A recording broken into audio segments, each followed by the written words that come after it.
પાલિકાની સામાન્ય સભામાં ચંદ્રકાંત શ્રીવાસ્તવની રજૂઆતો। મહાનગરપાલિકાની સામાન્ય સભા અધ્યક્ષ વડી કચેરી ખાતે મળી, જેમાં કોંગ્રેસ પક્ષના સિનિયર કાઉન્સિલર ચંદ્રકાંત શ્રીવાસ્તવ દ્વારા અલગ અલગ મુદ્દે રજૂઆત કરવામાં આવી હતી અને એક સમયે ફ્લોર પર બેસી વિરોધ પણ નોંધાવ્યો હતો।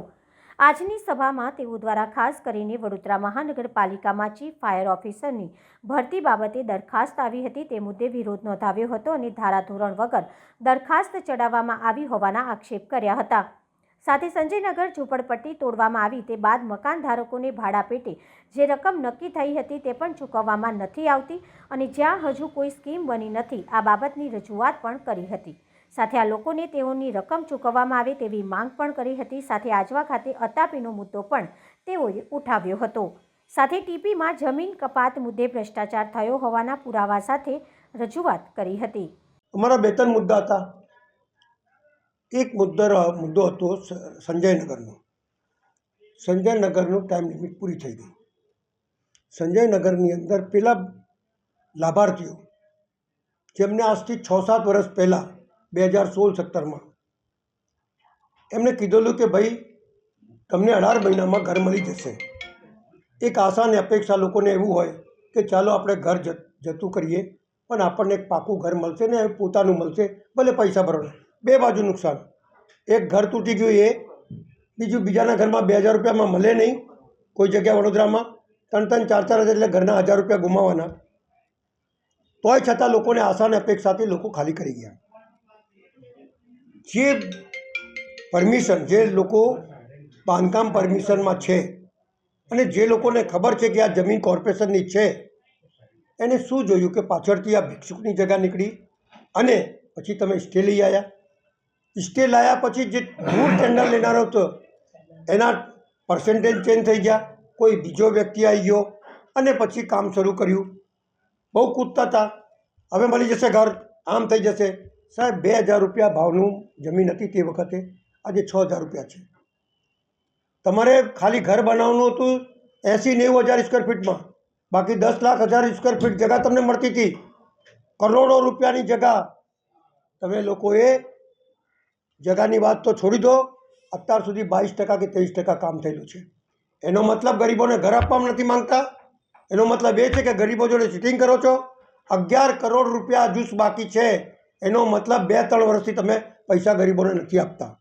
એટલે મારી સીધી માંગણી છે કે વ્યાજ સાથે પૈસા આપો।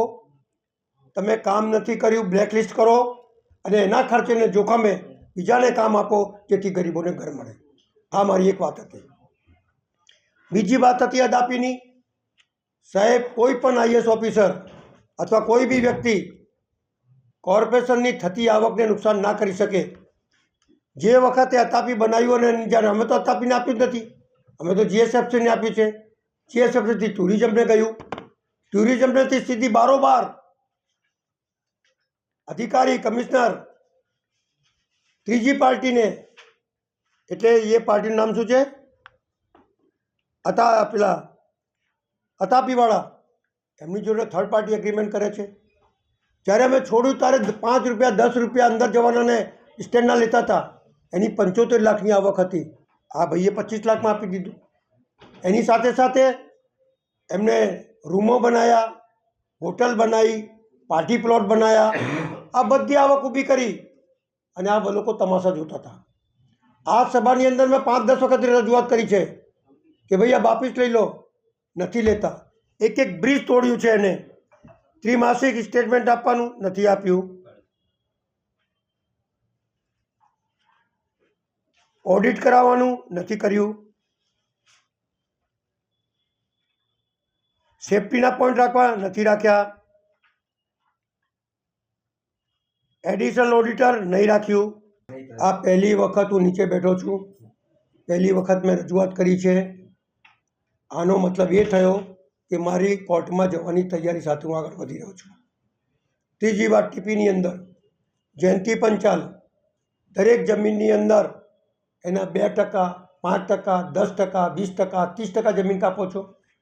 આ બીજી જગ્યા છે ભાઈ, બીજું જગ્યા પર તો બધામાં જ 20%, 15%, 20%, 15%। જો ટીપી સ્કીમનો કાયદો 40% જમીન કાપવાનું હોય તો સામાન્ય માણસની જમીન 40% કાપો અને માલે તુજારોને તમે આ રીતે ફાયદા કરો અને કોર્પોરેશનને કરોડો રૂપિયા નુકસાન કરતા હોય ત્યારે મારે કોર્ટમાં જવાની જરૂર પડે અને કોર્ટમાં જઈ અને કોર્ટ પાસે ન્યાય માંગીશ કે આ લોકોને સજા કરો, અધિકારીઓને સજા કરો જેને આ કાપ્યું હોય. એક ભાઈની તો જમીન એવી છે કે એને બચારાની જમીન સર્વે નંબરની જગ્યા હોય તો ફાઇનલ પ્લોટ એમાં જ મળવું જોઈએ, એની જગ્યા પર બીજો ફાઇનલ પ્લોટ બતાવ્યો. ફાઇનલ પ્લોટ બતાવ્યા પછી એ ત્યાં ગયો તો બિલ્ડિંગ બની ગઈ. આ જ બિલ્ડિંગ પરમિશનવાળાએ પરમિશન આપી અને એ માણસ અત્યારે રખડી રહ્યો છે. એટલે તમે લોકો આ વડોદરા શહેરના ઈમાનદાર અને કરમગત માણસો જે પેટ કાપીને પોતાની જમીન રાખી હોય એને છેતરી રહ્યા છો, એને લૂંટી રહ્યા છો અને તમે માલે તુજાર થઈ રહ્યા છો. એટલા માટે જવાની જરૂર છે. મારા માટે નહીં પણ આ શહેરના નગરજનોના હિતમાં પણ હું કોર્ટમાં જઈશ એ મારો વાયદો છે. આજ સુધી જ્યારથી એમની સત્તા આવી છે ત્યારથી જે કામોની અંદર અમે નિર્દેશ કરીએ, જે કામો જે શહેરના હિતમાં હોય એના માટે બોલીએ, પણ બહુમતીનો જોર એટલો બધો છે, એટલો બધો પાવર છે કે ખોટા કામ બી પાસ કરી દેવાના. એનો નમૂનો એક આ છે. ફાયર ઓફિસરની જગ્યા અને ફાયર ઓફિસરની જગ્યાની અંદર અમે બધું બતાડ્યું એમને કે ભાઈ આને 7 વર્ષનો અનુભવ નથી, આ વ્યક્તિ અમદાવાદની અંદર ફેલ થયેલો છે, વડોદરાનો જાણકાર માણસ ભૂમ્યો હોય એવા વ્યક્તિઓને ફાયર ઓફિસર બનાવો.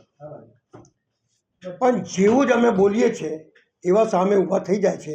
એનો મતલબ ગોઠવણ થયેલી છે અને ગોઠવણ કરીને એ જ વ્યક્તિને મૂકવું છે એવો નિર્ણય કરીને જ આવ્યા હતા. બધા સભાસદો ચૂપ હતા, ખાલી 2-3 જણ જ બોલતા હતા. કેમ ભાઈ? તમને જો શહેરની લાગણી હોય તો તમારે આ વડોદરા શહેરનો નાગરિક હોય અથવા અહીંયાનો ભોંબિયો હોય અને જે આરઆરમાં ફિટ થતું હોય એને તમે મૂકો. ના, અમે તો મૂકી દીધું છે. કોઈ દિવસ આવી દરખાસ્ત આવી નથી એક જ વ્યક્તિની. હંમેશા 2-3 વ્યક્તિની દરખાસ્ત આવે.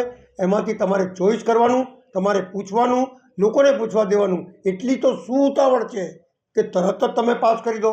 એનો મતલબ ઉપરથી દબાણ છે, ગોઠવણ છે, જબરજસ્તી આ વ્યક્તિને મૂકવાનું એમને નિર્દેશ કરી લખો. પણ હું કોર્ટમાં જવાનો છું એ નક્કી છે. શરત બ્રીજ થાય અને કોઈ બી કોન્ટ્રાક્ટર પૂરી ના કરે, 1-2 નહીં, અમે લોકોએ જે તમને પૈસા લેવાનું કીધેલું નાગરિકો પાસે એ 5-10 રૂપિયા નહીં પણ એક મિનિમમ ચાર્જ કીધેલું કે ભાઈ આટલા લેવાના અને એની ઉપરની આવક આવે તો એ કોર્પોરેશનમાં જમા કરાવવાની. એ નથી જમા કરાવ્યા, કશું કર્યું નથી, કોઈને ગાંઠતો નથી, ડાયરેક્ટ લાઈન લઈ લીધેલી પાણીની. આ બધી હોવા છતાં પણ મૂંગે મોડે જુએ છે. કોનો દબાણ છે, કોનો પ્રેશર છે, કયો નેતા ભાગીદાર છે, આ તમામ બાબતોની ખુદ ખબર થવી જોઈએ અને તાત્કાલિક બ્લેક લિસ્ટ કરી કોર્પોરેશનને હસ્તક લેવું જોઈએ. કારણ કે સર સયાજીરાવ ગાયકવાડની આ મિલકત આ કોર્પોરેશનને 1 રૂપિયા ટોકનથી આપી છે અને એમાં લખેલું છે કે ભાઈ આની ઉપર સિમેન્ટ કોન્ક્રીટનું કોઈ બાંધકામ નહીં થાય. તો છતાં આ બધું બનાવ્યું છે તો તાત્કાલિક એને બ્લેકલિસ્ટ કરવું જોઈએ અને એની પાસેથી બધા પૈસા વસૂલ કરવું જોઈએ એવી મારી માંગ છે.